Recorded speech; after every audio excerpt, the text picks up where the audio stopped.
Hi guys, it's Steph here. Welcome back to my channel. Today I am here with my May. Yes, we've just finished May. My May book haul. I have to say I'm actually doing reasonably well with reading the books that I have bought this year. So I'm slowly, steadily working my way through last year's backlog of books that I bought.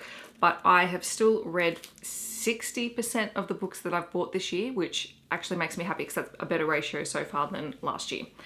Maybe it's because I'm buying less books or I'm being a little bit more critical about what I'm picking up, but I am getting through things. Of course, that's only physical books because my Kindle is full of books. Before I talk about the books, I wanted to show you a couple of really cool little pins that I received. They're all Sarah J Maas themed because for whatever reason, that's what I've ended up with. For pre-ordering A Court of Frost and Starlight, Bloomsbury had these special pins sent out, obviously with the A Court of Mist and Fury mountains. But I think even nicer than those ones, the lovely Chammy from It's Chammy has her That's Lovely Dear store, and she has a set of Night Court pins, and I think these are just stunning, so I bought those as well.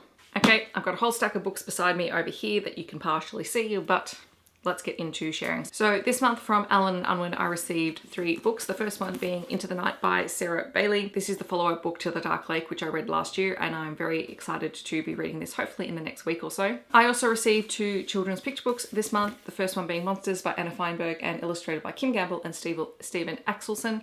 And I have read this and reviewed it on my channel already, so I really enjoyed it. It's about a little girl who sees monsters everywhere and she is very frightened and afraid of them until she meets a little boy who helps her to understand and to fight the monsters. And then there is Tiger's Roar by Alex Rance, and illustrated by Shane McGee. I haven't read this one yet because it isn't released until the middle of June, but I will have a review up on my channel for this once it is released. I just like the colours, but it is written by a Richmond football player, and Richmond is one of our AFL teams here in Australia. Last month when I was at book club, Sarah was unhauling some books from her collection, so I picked up a couple of them.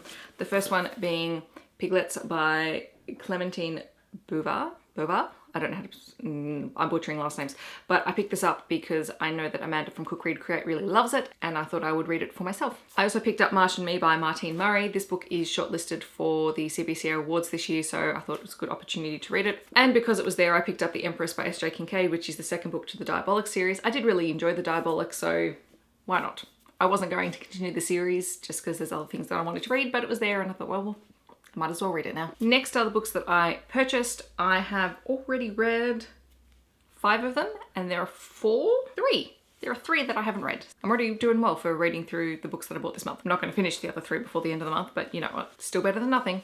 The first book that I picked up was A Court of Frost and Starlight by Sarah J Maas. Everyone and their mother knows about this series, and I have read it. I wasn't thrilled with it. I don't think it really added anything to the world, which is just disappointing, but it does take place between the original A Court of Thorns and Roses series and the new one that Sarah J Maas is releasing in the next year or so. And it is just a slice of life over winter solstice, looking at the characters. It's told from 4 point of views, none of which I was particularly enthralled with. I would have preferred to have seen my favorite characters get point of view chapters, but you know, what can you do?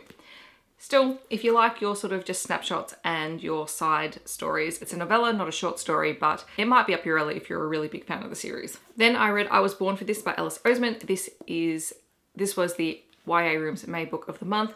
It is a young adult contemporary book about a young girl who is a massive fan of a boy band, and she gets the opportunity to meet them, and she comes face to face with one of the band members, Jimmy, and discovers that perhaps not everything is as perfect as it seems on the surface, and the two have to sort of come to grips with things going on in their lives. I read Starry Eyes by Jen Bennett. Again, this was a book that was, I should have put this in my review section. It was a review copy that was sent to me. I had it in here because I had it in this pile because I read it.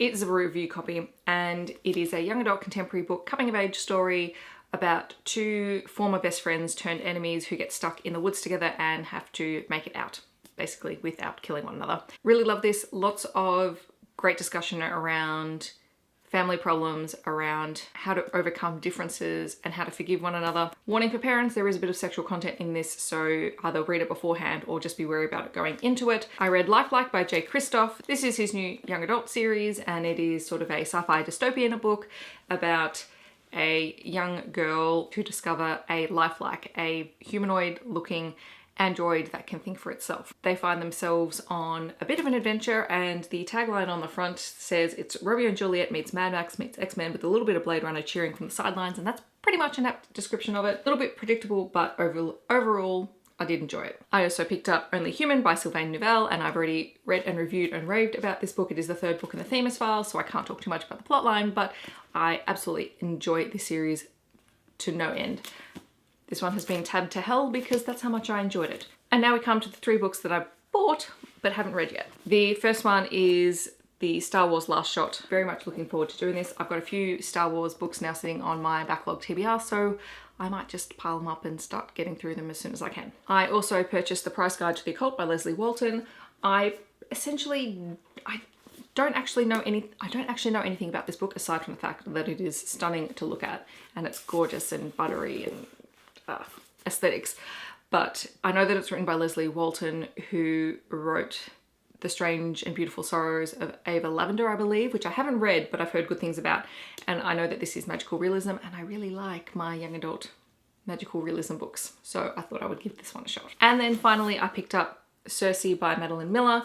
I still have not read The Song of Achilles, but it is on my Kindle, but I couldn't pass up this cover, which is absolutely stunning. I'm a big fan of mythology stuff. I don't read a lot of it anymore, but I really want to read it, and I've heard nothing but good things. So this might be a winter holidays read for me, so I can curl up and just enjoy this. The good thing about having hardcover picture books in this book stack is that I can stack everything up on it and it balances.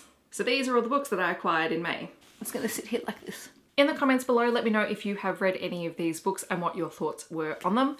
I hope that wherever you are in the world, you're having a wonderful day, and I'll catch you guys in my next video. Thank you so much for watching. See you next time.